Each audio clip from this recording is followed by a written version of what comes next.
My father was a small business owner. He had a little, kind of our traditional little local neighborhood bar that he worked at near Southeast. It's called Snug Harbor. It was a real family effort. I mean, we were there, so we'd help him in between classes. You just see how hard it can be when you're an entrepreneur. You're not depending on someone else to give you that support. It's all about how hard you want to work in the business to make it successful. My destiny was either to be a priest or a or a doctor, and either one of those worked out. But we lived in a primarily black and Hispanic community in the north end of Salina, and really owning your own business, not necessarily something that was talked about or dreamed about during those formative years. And it really wasn't until I got into college and started taking business classes and that sort of thing that I started thinking about, hey, maybe business ownership is something that would be of interest. There was an organization here called Project Together, and it was way back in the day in the 70s. And it was a great time, too, because it was a very social awakening for both the black community, for the Latino community. There was a lot of social issues that were going on at that time. And so that got me really involved in knowing more about our community and what I wanted to do. But I think being that first generation student was really hard. And I said, if I ever get to a point in which we are able to give back, that's exactly what I want to do, is help those students to be college ready, to know the importance of getting a post-secondary education. You know, that's what helped us get there, is a support from different community-based organizations and things. That was what motivated us to do the Chakra Adelante Scholarship Program here at WSU. She was in higher education for many years, but she got a position at the Kennedy School of Government at Harvard. I knew she was the one I wanted to marry eventually someday, so I want to go to business school. I know that. I also want to somehow stay close to Yolanda, so I applied to Harvard Business School, and being a little naive on how difficult it is to get into a school like that, but I studied hard. Luckily, I was admitted, and so spent 2 years there and learned a lot about how businesses work, and came back to Wichita to work for Pizza Hut, which was still headquartered at that time. My job was to buy back these franchisees. First of all, I noticed, because I had to look at their P&Ls, their financial statements, so these guys make a lot of money. I came to the conclusion that maybe I should be on that side of the equation instead of the corporate side, being on the franchise side. So I made a decision to buy these 8 restaurants in the panhandle of Texas, that half of them losing money, but I knew they wanted to sell them because they didn't want to close them, because if they close them, they don't get to collect their franchise fees anymore. So I put a proposal together and sent it in to Steve Reineman, who was the president of Pizza Hut at that time. He went on to be the president of PepsiCo. I know when we started and Gene came to me and said, hey, what would you say if I quit my job and buy these Pizza Huts? And my response was, okay, first of all, what's the worst that can happen to us, And the second question was, you realize that we have a 2-year-old and I'm 2 months pregnant. Where does this all fit in? So you do have to make some of those decisions. I just knew that, he didn't go to the business school to just keep doing, what he was doing, the 8 to 5 type thing. But he really wanted to be an entrepreneur and always said, I'm going to own my own business. And I said, this is our opportunity to do that. We started, I think it was October 1991, with buying the initial 8 restaurants. And from there, built and grew that business to 20 restaurants in 3 or 4 years. It was a focused strategy to scale within the same brand. Once you've shown a certain level of success in a branded or franchise business, it's a lot easier to get into other franchise businesses. And so 3 or 4 years after started the Pizza Hut business, we got interested in the hotel business, and I had some connections with a really good friend of mine who worked for somebody who was a Marriott franchisee. So we got approved to be a Marriott franchisee. And so we asked Marriott. So what do we do now? They said, well, just go find a place to build a hotel. I said, that's it? That's your guidance, your direction? Go, yeah. I said, well, we'll have to approve the site, but yeah, just go find a place. My business partner and I got in a car and drove to Las Cruces, New Mexico, and started looking around. And we happened to find this site that was near an interstate and looked to us like a pretty good hotel site, and that's where we built our first Fairfield Inn in Las Cruces, New Mexico. That's how we got started there, and we scaled that business up to 8 or 10 hotels. And when he first started Pizza Hut, you're talking about a 6-hour drive to Amarillo, Texas. He would leave early Monday morning, and he would come home Friday evening, and did that for like at least probably 8 to 9 years. And so, with the help of my family, with other people, we were able to do it. No matter when you start and, where your beginning is and where you end, it's a lot of that sacrifice and support that you have to give to each other. And I think that's the hardest thing when you do become an entrepreneur. I think our best days were when we were struggling, when we were taking those risks, not knowing whether it was going to be successful or not, because it brings out a strength that you didn't realize that you have in yourself. I don't think there's really much I would really do differently. We had our ups and downs and our struggles, but we never gave up on each other. When Gene decided to go from 15 stores to buy the Indianapolis market, it was 65? So we were going from like 15 to now would be, almost 80 stores. And he was at the airport and he called me and he says, okay, tell me again, why am I doing this?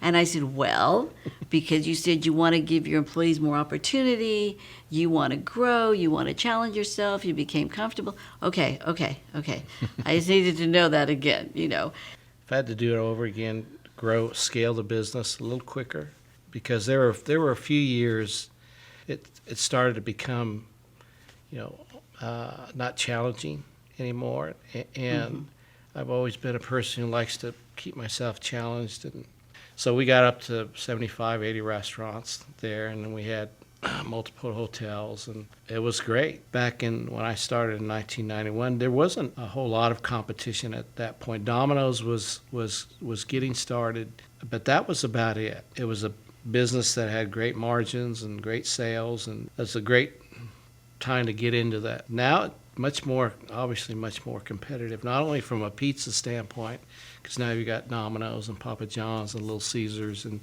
a lot of other startup regional pizza chains that are all competing for the same customer. And 15, 20 years ago, we were literally the only business that delivered pizza to your door.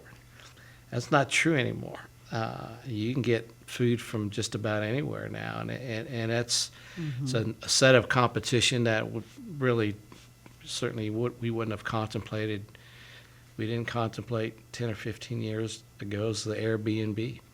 I mean, now everybody's house is a competitor. Then in 2018, we sold the Indianapolis market for Pizza Huts. But I remember one time driving to the airport, going to Indianapolis to work in the business. And I remember getting halfway to the airport, and I said, I don't want to go. I just don't want to go there this week.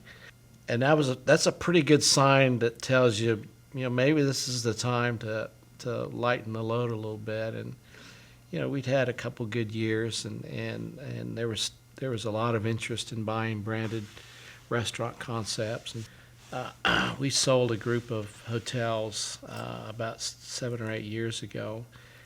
Actually, hadn't really planned on selling them, but we had a private equity group come to us.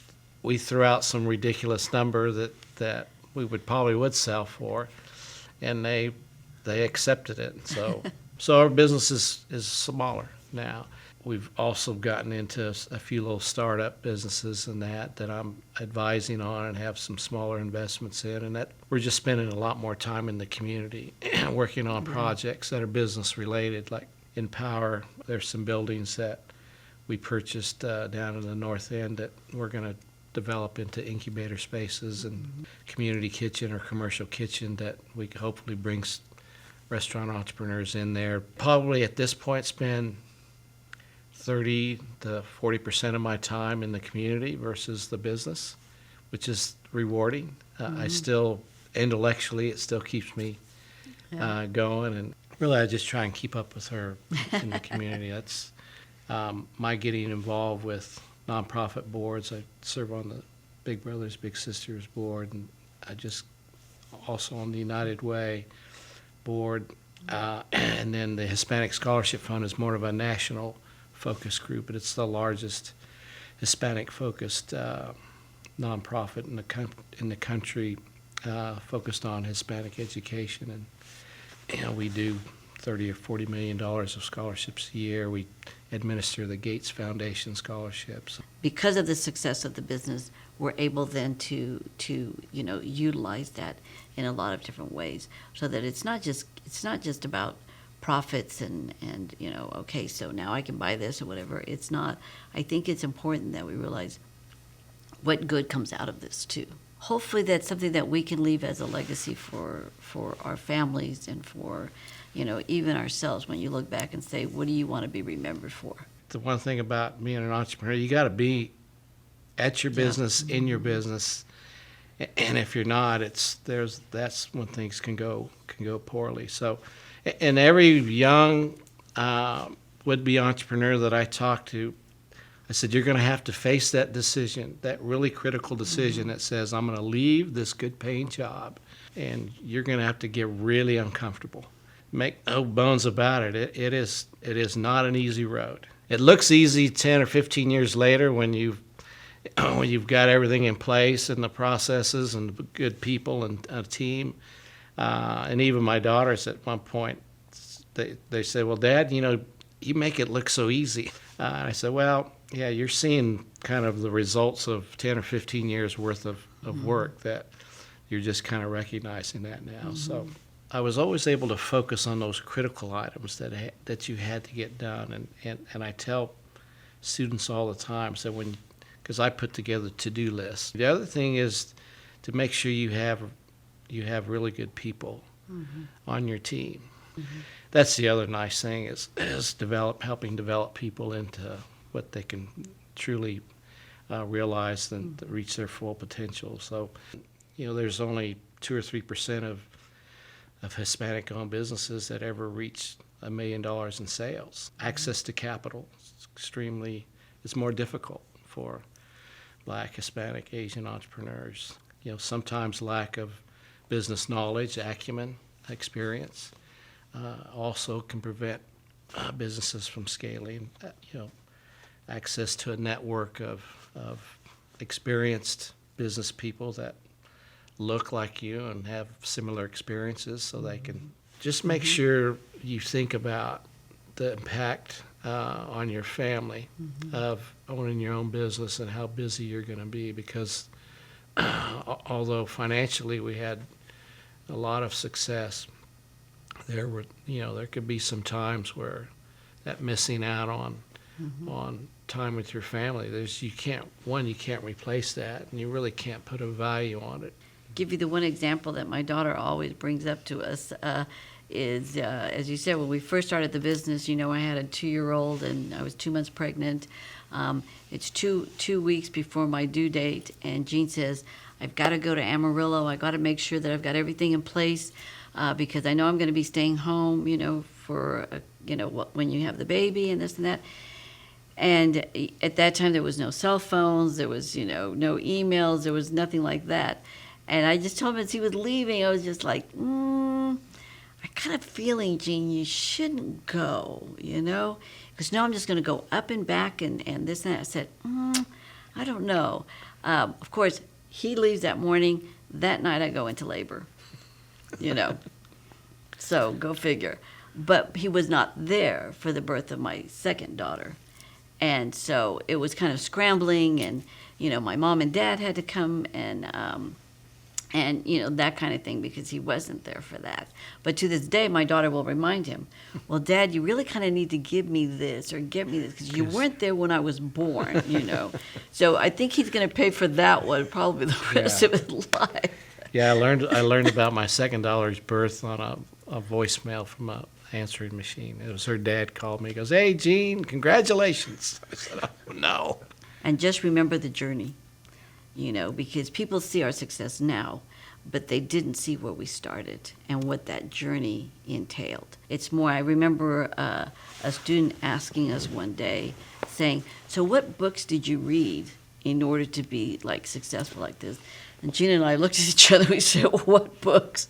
She said, "It's called Education and Hard Work, and be willing to just, blood, sweat, and tears, because it's really about what you want for yourself and stuff too." I'll add just a couple of things because she brought something that's really important. And the other piece of advice that I always give folks is just make sure that you keep your integrity and your character, because in the business world it can get really tough sometimes. You've got to make decisions that test those boundaries of how you treat people, how you treat customers, that sort of thing. And the one thing that you very rarely get a second chance on is your honesty and your integrity.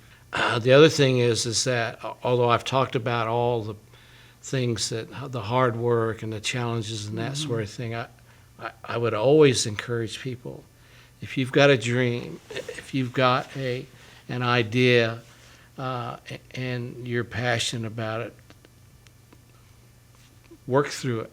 Do your best to make those dreams come true. And it's especially for people from our communities, it is incredibly important to have confidence in yourself, and you get that through hard work, through education, through dedication to your craft. And I will try and to shallow that learning curve a little bit so that you can be as successful as you can be, and also to make sure that once you become successful, you give back as well, because there's no higher use for knowledge than to share it.